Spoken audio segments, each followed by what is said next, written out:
Senhor presidente, senhoras e senhores deputados, telespectadores da TV Assembleia, leitores do Diário Oficial e público que nos acompanha nesta sessão. Comemora-se, em 7 de abril, o Dia da Saúde. Este pronunciamento torna públicas a solidariedade às lutas em defesa do SUS e algumas preocupações deste deputado. O tema da saúde ganha importância crescente nas prioridades dos brasileiros e, por decorrência, nas campanhas eleitorais. Infelizmente, o desempenho na área tem se mostrado o principal indicador de avaliação negativa de inúmeros governos, sob comando de diferentes partidos políticos. É fato que existem administrações bem-sucedidas na implantação do Sistema Único de Saúde e que essas experiências exitosas contribuíram para a permanência de prefeitos e do modelo adotado, com sua reeleição e a eleição de sucessores por eles apoiados. Entretanto, não é o que ocorre na maioria dos municípios. A experiência tem mostrado que os compromissos de campanha, com frequência, destoam do que é efetivamente realizado depois, configurando-se em verdadeiro estelionato eleitoral.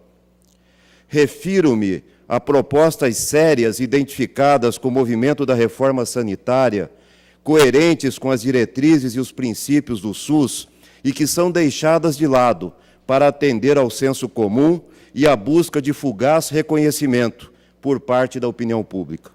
Digo fugaz porque, se dissociadas de um planejamento estratégico que enfrente as causas da má qualidade dos serviços e das ações de saúde pública e que promova a melhoria dos indicadores de morbidade e de mortalidade, podem ter efeito propagandístico por curto período, mas com o tempo, a realidade da desassistência e do sofrimento das pessoas volta a se impor.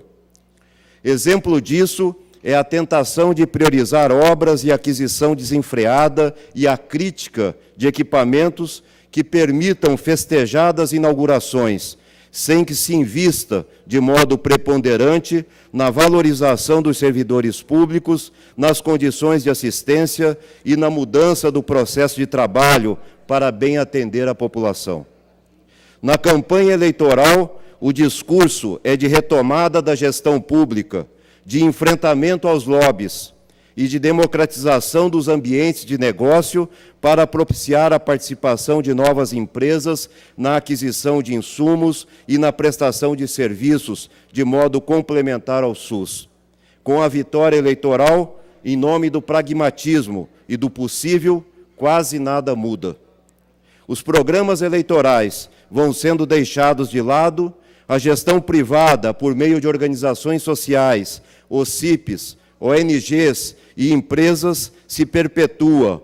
O comando único do SUS fica para depois, contemporiza-se com o privilégio dado aos interesses privados, o loteamento político dos cargos de direção campeia, os concursos públicos são vistos como impraticáveis, os planos de carreira, cargos e salários soam nostálgicos e os servidores públicos permanecem despojados da sua cidadania. Burocratizam-se os mecanismos de controle interno e externo do SUS, como é o caso dos conselhos de saúde. Com isso, energias transformadoras vão se dissipando e os potenciais aliados interessados no processo de mudança deixam de perceber em qual direção está se avançando, se o necessário está sendo feito e que a superação dos desafios de outra envergadura também dependem da sua participação ativa. Fosse outro o cenário, a mobilização em defesa do SUS contra o assédio moral, pela reposição de perdas salariais, por aumento real de salários, pelo respeito à database do funcionalismo, pela revisão dos planos de carreira, cargos e salários, pelo piso da categoria básica, que fazem parte da pauta prioritária de reivindicações dos servidores estaduais e também municipais de saúde em São Paulo, estaria centrada no debate de temas estratégicos como o financiamento do SUS, as modalidades de gestão hoje aplicadas e os modelos de saúde com ele compatíveis. Em todo o país, há hoje um forte movimento social para aumentar os gastos da União e dos Estados no financiamento do SUS.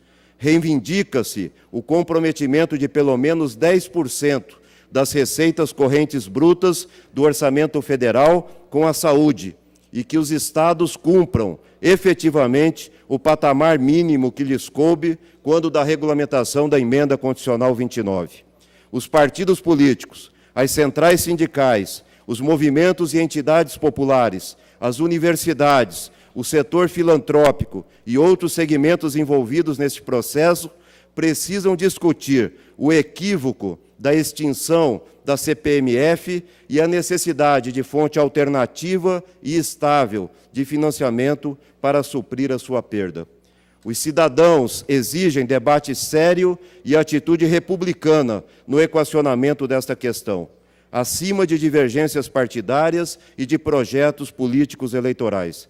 Nesse sentido, seria um bom começo que os responsáveis pelo movimento Saúde Mais 10 divulguem, desde já, a minuta do projeto de lei complementar, citado no cabeçalho do abaixo-assinado de Iniciativa Popular, para sabermos quais são as modificações pretendidas na legislação atual e se haverá mecanismos de controle para que todos os entes da Federação cumpram com as suas obrigações constitucionais. Muito obrigado, senhor presidente.